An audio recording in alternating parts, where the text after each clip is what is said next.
In this video, we will learn about the evolution of Google search engine. Google was founded in 1998 by Larry Page and Sergey Brin at Stanford.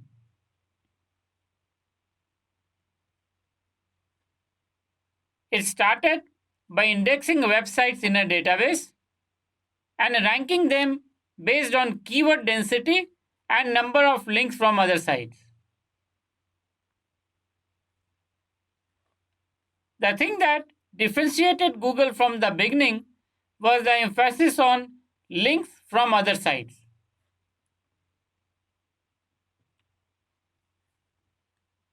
Keyword density measures how many times a word or phrase is repeated on a page. It helped Google understand the content of the page. For example, if a page had 100 words and a particular word was repeated 4 times on the page, it made up 4% of the page's content. And Google looked at this density, the percentage usage for keywords, as an indicator of which keyword was important for this page, and therefore what was the content on the page.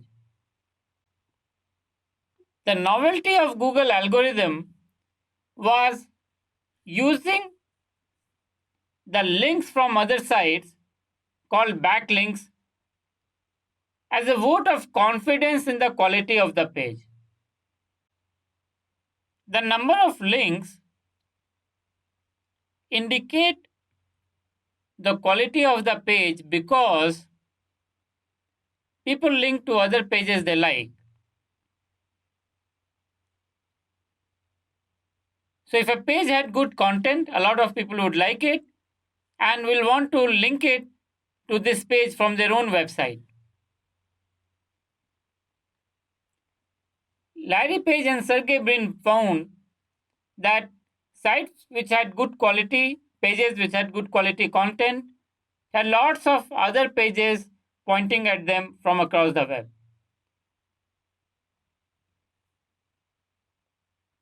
This was the same phenomenon that they had experienced in the academic world. In academics, when a researcher publishes her research paper, she is going to cite all the other books and research papers published by others which helped her in her research.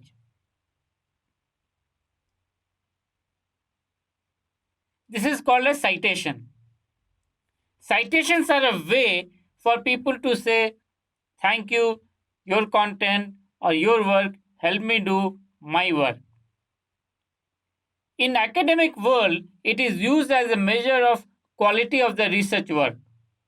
If a particular piece of research is cited by more people, then it is considered more valuable. So if I publish a piece of research that is cited by 100 other researchers or academicians, and a related research is cited by 20 other researchers, then my work is considered more valuable. So Google employed the same concept to the world of internet, and it said that if somebody links to a page, it's most likely because the person likes the page because of the quality of content on the page. It was a novel concept, and it led to immediately Google displaying much better search results than other search engines. But it also led to many people trying to game the system by acquiring links through unethical means. Once people realized that backlinks were so important, they started getting backlinks from other sites through shady means. For example, sites came up that would sell links to other pages. People started forming link exchanges where many people or sites would come together and link to each other's website in order to gain search ranking. People started stuffing their pages with keywords to make it sound as if the page was more relevant for the system they were targeting. If I wanted to bring people who are interested in personal finance to my website, and if my page was about buying credit card from a certain bank, taking credit card of a certain bank, I would stuff the page with personal finance keyword, repeatedly using it throughout the page to make Google believe that the page was really about personal finance, when in essence it was about getting people to apply for a credit card. And then I would go around and find sites which are willing to exchange links with my site, because all of them want links to improve their search rankings. So I'd go to sites which were not related to personal finance and exchange links with them.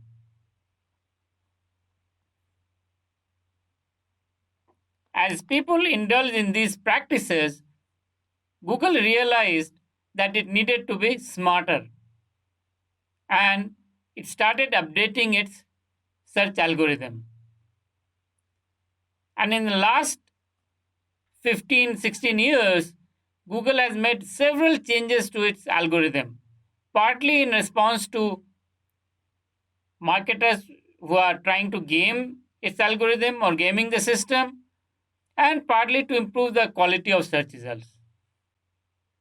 Each update from Google addresses a specific issue, and it may impact search rankings of a large number of sites.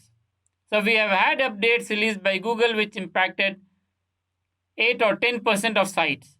And then we have had updates released which impacted a handful of sites.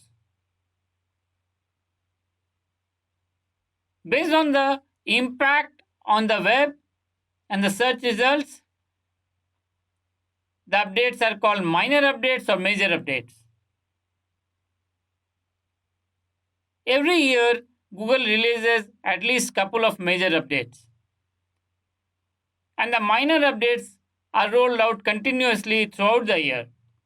So Google is trying to improve its algorithm and at the same time stay ahead of the people who are trying to game its search algorithm. As a result of these changes, Google has been able to improve the quality of search results significantly and deliver much better search results to users.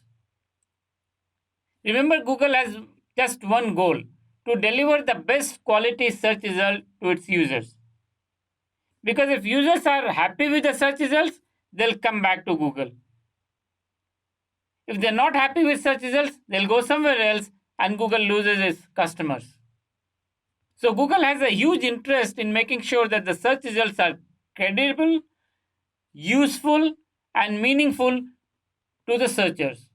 And that's why it invests so much of resources in keeping its algorithm ahead of the gamers and ahead of other search engines.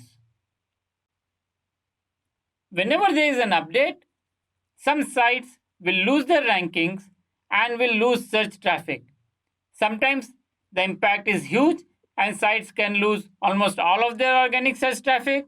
Sometimes the impact is lesser and they lose a part of their organic search traffic. I have seen sites which have been totally devastated by Google search updates. Sometimes because they were indulging in malpractices, sometimes because they were a collateral damage to Google's search updates.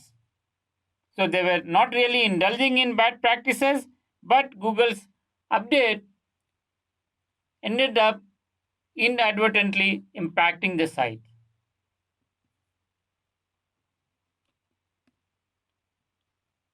Let us look at how Google has changed over the years. So a big part of Google is how it indexes its websites.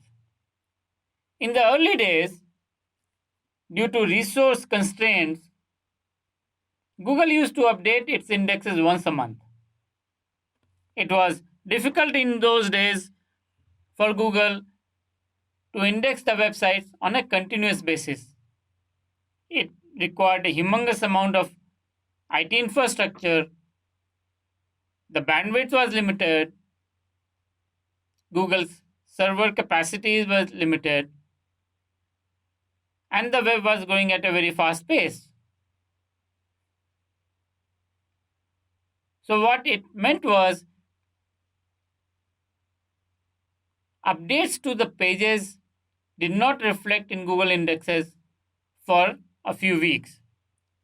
So, if you published a site and it had some pages, and let us say it got indexed on 10th of the month, and then you made some changes on 20th of the month, you added a new page or you made changes to the page, that change may not reflect in Google indexes for 2 or 3 weeks,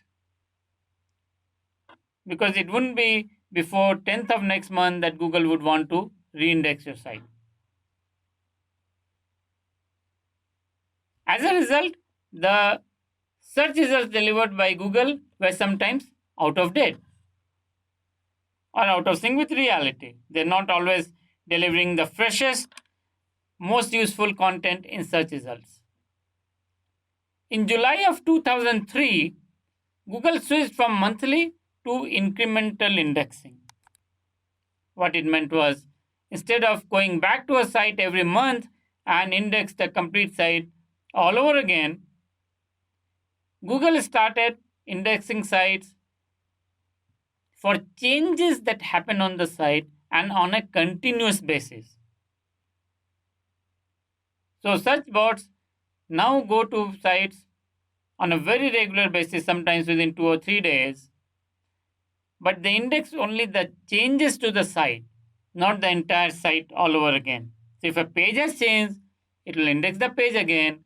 If a new page has come up, it will index the new page, but it will not go and index a page that has already been there and has not been changed since the last indexing or crawling. This resulted in Google being able to deliver the most recent and freshest content in search results. So, as a result of this, now when you make changes to a site, they'll be reflected in Google search results or Google's indexes within a few days at most. Sometimes they are available within few hours. Also, with the site maps, you can submit changes to Google indicating that your site has changed, and Google search bots will recrawl your site after you submit the site map. The site map is an indicator to Google. So instead of waiting for Google to come and reindex, when you change the site, if you submit the site map again, you're telling Google, hey, look, my site has changed, please come and reindex it. And Google would do that. So you can fast forward this indexing process using sitemaps.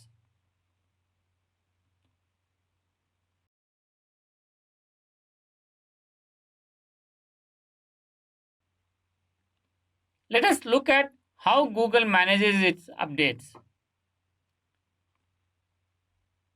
Google rolls out hundreds of updates each year. That means there are updates rolling out almost every second or third day. Now, many of these are minor adjustments. So Google is tweaking its algorithm all the time, and most of these updates are these minor adjustments for different factors, and they impact a small number of sites.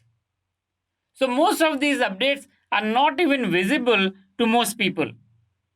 Unless your site is impacted, you may not even realize that Google has released a new update to its search algorithm. However, when Google rolls out major updates, it impacts large number of sites. And then there's a lot of noise on the net, and you can immediately know that Google has rolled out a new update. But these are infrequent events. Major updates are not rolled out every week or every month. They happen few times a year. But when they do happen, you can rest assured that you'll hear about it very quickly in the press. Some of the best known updates are Panda, Penguin, and Pigeon. When these updates were rolled out, they impacted a lot of sites, and there was a lot of hue and cry about Google misusing its power by sites which were adversely impacted by these impacts. And the same level or even higher level of support from sites which benefited from these updates. So every time there is an update, some sites will lose out, some sites will gain. Sites which lose out complain about it, sites which gain appreciate the changes. Now, why it happens?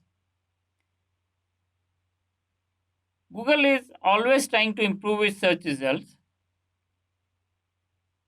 and penalize people or sites which are using unwanted techniques.